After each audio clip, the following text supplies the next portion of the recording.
portion of this video is sponsored by Viator. Dun, dun, dun, dun, dun, dun, dun. Andiamo!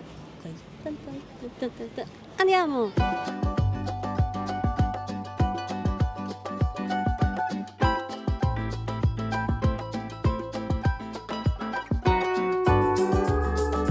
Ciao! Hey everyone, it's Jasmine. I got George behind the camera. What's up, everybody? And we have landed in the gorgeous city of Florence, Italy. Florence is an absolute gem and a must visit for anyone who loves history, art, and of course, incredible food. This city is nestled in the heart of Tuscany. It's known as the birthplace of the Renaissance. Anyway, as much as we love history, it's time to stuff our faces. Let's go, or as they say here, andiamo.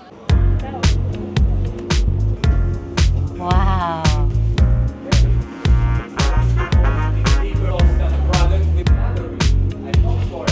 These guys were calling always open. If you need it, the rest, so it's very important. That is another certification of hiking.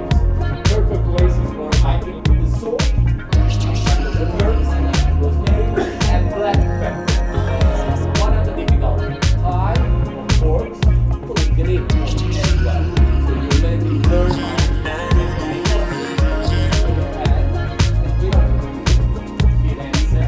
That salami was amazing. That was a fennel salami, and it was so soft, so tender. That flavor, not too pungent at all. It was amazing. Probably one of my favorite salamis I've ever had. That radicchio with the goat cheese and fig. Oh my god. Yeah, radicchio, slightly bitter, kind of cuts through that goat cheese. All right, everyone's headed upstairs. Let's go back and head to the next stop. Guys, check that out. That's the office of Gucci. Started here in 1921, our tour guide just said. That's sick.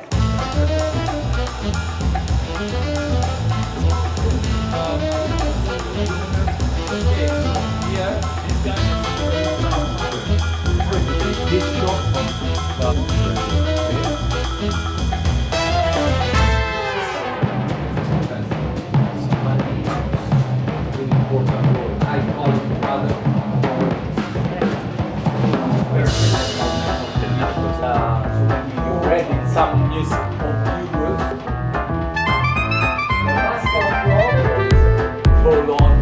All right, we just visited the King of Cheese. My goodness, that cheese was amazing. Yeah, honestly, that was some of the best pecorino that I've ever had. Best pecorino, best truffle, best best parmigiano. Reggiano. We were both saying that it wasn't too salty, it wasn't too like punchy, it wasn't doing too much. The pecorino, the thing I love most about it is it wasn't too dry and hard and brittle. It was actually, it had a crumble to it, but it was kind of creamy. Soft. Yeah. George and I actually aren't the biggest fans of truffle, but that truffle wasn't doing too much, like I just said. It was a very nice truffle flavor. I mean, it was a black truffle. Maybe we don't like white truffle. I'm not sure. Oh, yeah, maybe. Also, that Parmigiano Reggiano, impeccable. Yeah, those white calcium crystals were they were like crispy, so sweet. So a big key characteristic between a Florentine Parmigiano Reggiano and a Roman Parmigiano Reggiano is that it's less salty. Yeah, a little bit more mild in flavor, a little bit sweeter as well. I'm shook because every time we're like trying cheeses on a food tour, I'm like, okay, yeah, it's just some more cheese. But this is the first time where I'm like, wait.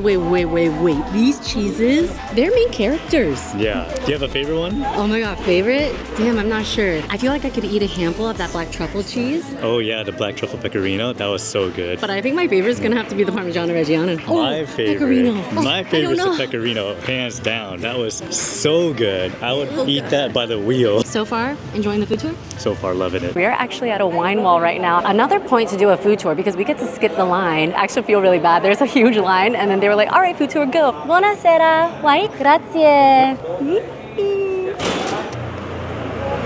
We are at Babe. You don't have to go to Babe. There are actually over 80 wine walls in Florence. You can even find a map and it'll tell you where all the wine walls are. So if you see a really long line, don't lose hope because you can find another one. I got a white wine, and with the tour, they also gave us this bruschetta with stracciatella and tomatoes and basil, and it is a very delicious and typical appetizer here in Florence. I love stracciatella. If you don't know what stracciatella is, it's the inside of a burrata. So good. You want to try?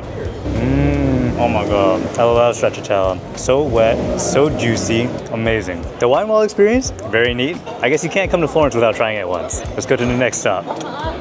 That wine hole was so fun. So cute. We're only here in Florence for a couple days, but highlight of the trip, this food tour. Oh yeah, definitely. I love learning about the culture. And the history, Yeah. so cool. The insider knowledge, like as we're walking around, he's like, take note, good for seafood. Who likes yeah. this? Write it down. This place is really good. That's what I want. I want local recommendations. And he's so honest too. He's like, yeah, you don't have to go to that wine wall. There's a bunch. It's not even the best one, you know? Like if you find one, just go to it. And if you have any questions, you can always ask the tour guide, the local, and they'll be able to give you, your honest responses. Yeah, we even often ask them like, what are your go-to chips that you buy at the grocery store? And then we'll go and get them because we're curious as to what they Yeah, like what are the local flavors, you Yeah. know? Also very interesting to learn, those wine holes started from the bubonic plague. Isn't that crazy? Yeah, so they had those little windows to, keep the interactions as small as possible. But still And then- guarantee that they would have wine. Yeah, and exactly, they knew what their priorities were. Now our tour guide said we're headed to one of the oldest restaurants in Florence. He said that this restaurant has his favorite food. Oh, did you hear that? He's like, he's a pizza lover? Write it down. Every city here in Italy has got their own regional foods that they're known for and they take great pride in. It's very known that if you want good pizza, you go to Naples. And then if you want, arancini or something like that, you go to Rome. It's called supli in Rome. Yes. In Florence, you gotta have Florentine steaks. Oh, This is a ruin. Was no lack of Another it. wine wall. It's a This good one's an game ancient after one all. from Yeah. the ruins. this has been patched up, so you can't actually get any wine from it anymore. Anyway, completing my thought from earlier, we're actually headed to one of the oldest restaurants here in Florence. Our tour guide has not told us what foods that we're trying, but he did say his favorite food is at this restaurant. Can't wait to find out what his favorite foods are, because, if you ask He's eating Florentine steak. If you ask any local, they'll tell you, a ton of different answers. Like we asked one of the locals yesterday while we were out in town, and their favorite was Florentine tripe, Oh, which is a new yeah. dish. We've never had it before, never seen anything like it. It's basically like this really soft, stewed, tender tripe, and we've never even had tripe that was soft before. The family of Gino, they didn't work in Ginone. But this place worked in Firenze. Only the naked. This is called the nudi because it's basically a naked ravioli. The wrapper on here is very thin. Spinach and ricotta with sage and butter. Oh, so smooth, so silky. It's almost like mashed potatoes, that texture. This is incredible. And the flavor is very light. It's also topped with some Parmigiano Reggiano. This looks like meatballs, like a spinach meatball. Whoa. All right, my review is gonna be like kind of weird and wacky, but when I'm eating this, what I'm picturing is that TikTok video series where there's a bunch of balls and it's like different colors and you have to guess like what the inside color is gonna be. They break it and it cracks open and then it reveals that color. It's not a hard shell at all, but very good, very, very good.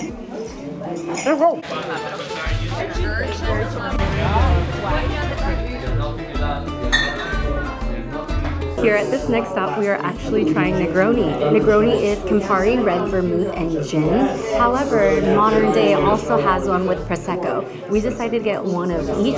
The Prosecco one is known to be a little more washed down. And Negroni was actually invented here, and so they claim so was the cocktail. Yeah. So the Negroni with the Prosecco is actually known as a mistaken Negroni because the person who made it thought it was made with Prosecco, but in fact it is gin. And then on the east side, made with vodka instead of gin or Prosecco, it is the Negroski. All right, so if you like a lighter one, perhaps go with Prosecco. If you love a good strong drink, perhaps the one with gin. Cheers. Separation between us for our skin. I didn't use it, that's why my car that way. We just had the Papa Pomodoro. We had Papa Pomodoro at another restaurant for lunch, actually. Yeah. And we really It was liked good. it. It was good. good. Yeah. But this one is different. This is more bright. The tomato is Yes. a lot more acidic, more sour, which is what we prefer. Yes, we love a bright, acidic, tangy tomato that resembles much closer to tomato paste. Yeah, it's true.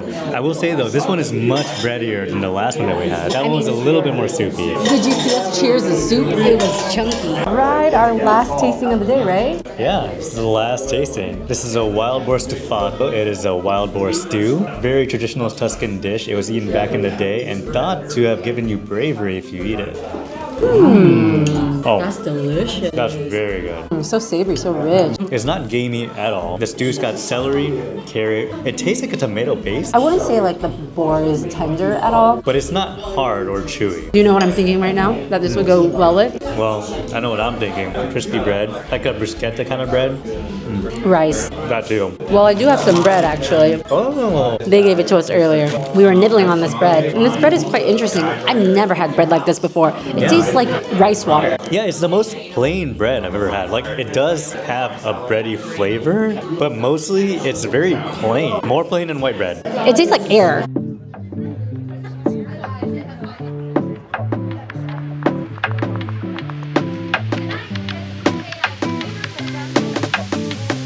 Last stop of the day is gelato, which is like the perfect end to any Italian food yes. tour. We couldn't waste the opportunity to get completely different flavors, even though we both wanted what George is holding, which is crema antica and pistachio. Oh, it's dripping. Yeah. I will collect So- that, sir. No, it's all good. So Oh, the good. crema antica, it is a classic custard flavor. And then the pistachio, this one is from Florence, which is a really, really highly, It's a highly respected pistachio cultivator, and I have the dark chocolate and passion fruit. cheers. Cheers. Salute. Oh my god. Oh my god, that's so soft. The antica is so I wanna milky. try, I wanna try. I've never had that flavor before. I can't taste it because I just had dark chocolate. It tastes like very milky. Mmm. Oh, the pistachio, very pistachio flavor. A little Whoa. salty. Pistachio ready to second. Oh, whoa. Let me try yours now. Wow. I know. Try the maracuya, the passion fruit. Dude, That's crazy. so sour. It tastes like a real passion fruit. It literally tastes like you took a bunch of passion fruit seeds, squished them, extracted all the juices, and then you're drinking a reduced version of Tiramisu it. is second one. I definitely prefer mine. Well, I wanted your combination. I do love this though. This dark chocolate is incredibly dark, paired with that tart, bright passion fruit. But George's combination is what I wanted. Hey, be nice, share. Oh, I'll share. Crema antica is said to have been the original gelato flavor, and apparently gelato was invented in Florence from the Yeah. Queen of Florence, who wanted to do a different take on dessert. Alrighty, everyone, we have finished our food tour. That was so fun. yeah. Our tour guide was hilarious. Honestly, I always recommend booking a Viator experience like wherever you go, because like I know I say this all the time, it is always a highlight of our trip. Yeah. We've been here 2 days. This was the highlight of our Florence trip. Oh, absolutely. Anyway, really, really cool. What was your favorite thing we had today? Favorite thing I had today? Oh man, definitely the pecorino. Oh my god, I was actually gonna say the cheeses too. Those cheeses were so good. Oh my gosh, our first stop, the one we had, the fennel salami. Oh. Best salami I've ever had. The prosciutto is very good too. Okay, yes, hit it out of the ballpark. Anyway, that was a really, really fun food tour. So delicious. If you want to check out the exact food tour that we went on, we'll put it in the description below. But if you're looking for other experiences as well, check out Viator's experiences. They have over 300,000 travel experiences to choose from, millions of real traveler reviews, so you can book with confidence. Free cancellation up to 24 hours before your experience, which has come in handy. We've actually used that a couple times. Yeah, it keeps the trip very flexible. Definitely. Also, you can build rewards with your bookings. We've been able to get a few bookings free of charge. For because free, baby. We book a lot of experiences on Viator. It's really worth it. It really is. Anyway, we had a really good time. Hope to see you guys in the next one. And let us know how you liked the video down in the comment section below. Give us a thumbs up. Make sure to subscribe and hit that notification bell. We'll see you in the next video. Ciao.